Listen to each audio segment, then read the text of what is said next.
aye bakita minwe ibiri. Akarero ka minwe ibiri aho hambere baragashikikiza intango. Uyu numwe mu bari baje guhayanishwa ivyo bahingura.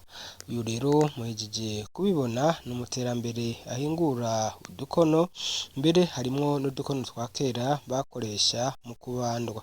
Babandwa rero ahanini kugira ngo bikingire ingwara canke bakore n'iyindi migirwa bakora aho hambere. Hari n'abandi rero bazanye ibitandukanye bakora mu maboko yabo bakabihingura mbere mu bikoresho biva hano mu gihugu c'u Burundi.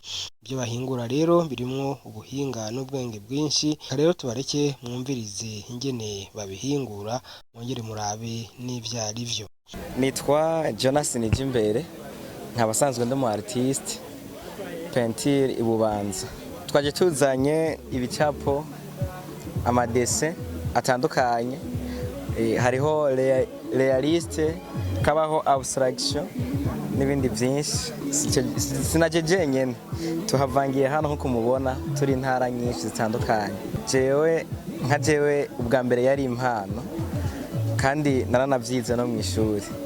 Ego naciye no kw'ishure ryavyo rya Etesa. Uruganda rwavyo jewe ruri ibubanza muri commune Mpanda ku Musenyi, yitwa Atelier Nyabwango da. Akunko kuza ngaha ni kanini cyane kuko biratuma tumenyana n'abandi cyane, tukabona bagenzi bacu dukora bimwe mu zindi ntara tukamenyana, bigatuma yuko natwe tumenya aho abandi bageze, umuntu nawe akaraba are y'abandi bantu ahigeze kugira ngo nawe ashobore gukora kugira agere ku rugero bariko. Nitwa Manirakiza Pauline, naje mva mu ntara ya Gitega commune Giheta. Ibyo nazanye byitwa amavaze. Ayo mavaze tuyakora mu ibumba, iryo nyene dusanzwe tubumbamo inkono zijya dutekamo. Ubundi turatangura tukarikata nyene rikanwana, tugashiramo imonyi, hama nyene tukicara tugafata injo tukabumba. Inkono zimaze gutungana zikuma duca tuziturira. Ubundi twasaba Imana Serge, jewe nazanye amatablo na cafye nkaba nkorera ingozi ahantu hitwa ni muri Atelier d'Art Kundakaranga, niko atelier yanje nayise. Wenda capa amatablo, akora pancarte, ashobora no kwandika ku nzu. Umwuga urantunze kuko niko kazi nkora, niko nakuriyemo, niko nkora kandi urantunze ukantungira n'umuryango. Kakara gaca kaje gutwara utuduswi natwo nyina nayo ntiyavyemera, avuga ati hako utwana twanje dutwara, ndemera ndagusanga hejuru tugwanireho. Aha ndayisigura ko ari urukundo rw'umuvyeyi. Sanzwe nitwa niyo nkuru Emmanuel, bakaba bantazira amahembe star ko bw'umwuga sanzwe nkora. Province Makamba komene Nyanzarake. Aya mahembe mu gihugu cacu c'u Burundi ntaco Imana yadusigarije mu kuduhezagira, yaraduhaye inka, iraduha ibintu byose. Kuko inka ziboneka niko n'amahembe yaboneka, kujya akanyama kaboneka niko n'amahembe yaboneka, hose mu macuniro yarahari. Nta buhinga burebure burimwo, gusa novuga ati no kubihingura turakoresha amaboko, tugakoresha imashini. Guhashitse rero niho nyezina wobona ingene dushobora kubihingura. Uyu mwuga ahubwo sino kuntunga gusa, uranatunze n'igihugu. Uranatunze n'igihugu kuko mu makori ndatanga amakori, nkaba ninjiriza igihugu. Hariho n'abandi bifasha nigishije bitunze. Urumva ko umwuga ufise akamaro. Abantu batijukira umwuga ndabona ho bihimiriza cyane kugwaruka, cyane kugwaruka ruvuga ngo nta kazi kariho mu Burundi, ahubwo bo mu mutwe nta kazi kariyo. Ahubwo jeho mpamagariye ugwaruka cyane nk'abegereye Makamba Nyanzarake, abantu bari hafi yanje baje ndabigisha umwuga, kuko nk'ibi bintu nukuri nk'ubu je nahuye n'ibihugu ndwe. Icyampuza si diplome, si n'amashure fisi, ubu mwuga wampuje kandi igikorwa iyumvira igikorwa cyaze kugururwa na nyine cyubahira umukuru w'igihugu. Siri ku nama Fredian, nazanye inkoko, ibiseke.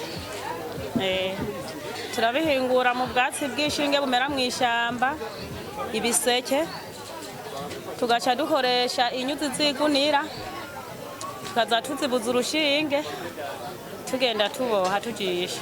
Iyo kubwayo Serafina aha jewe nazanye imico nakaranga y'abakera nabumvye izinkono kera babumba abakurambere bacu bamamara nizo babumba aka bakita minwe ibiri aka rero ka minwe ibiri aho hambere baragashikikiza intango bagomba kubandwa bakagashira impande y'intango kandi baje kukagura ntibakavuga mu izina bavuga yuko bagiye gukwa ati tugiye gukosha ka minwe ibiri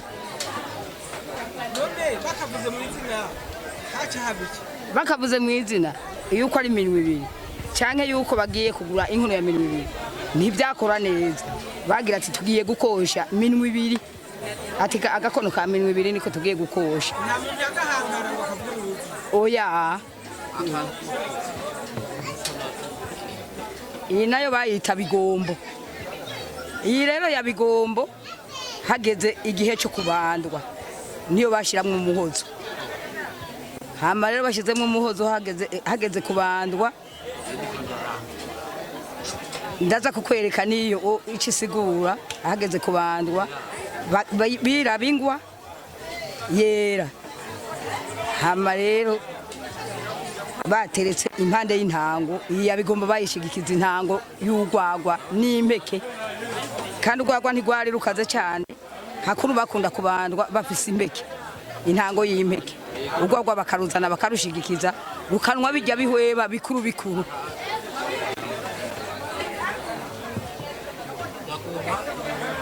akanako bakita rukindo iya rukindo rero niyo bashiramwo ijyangwa biraba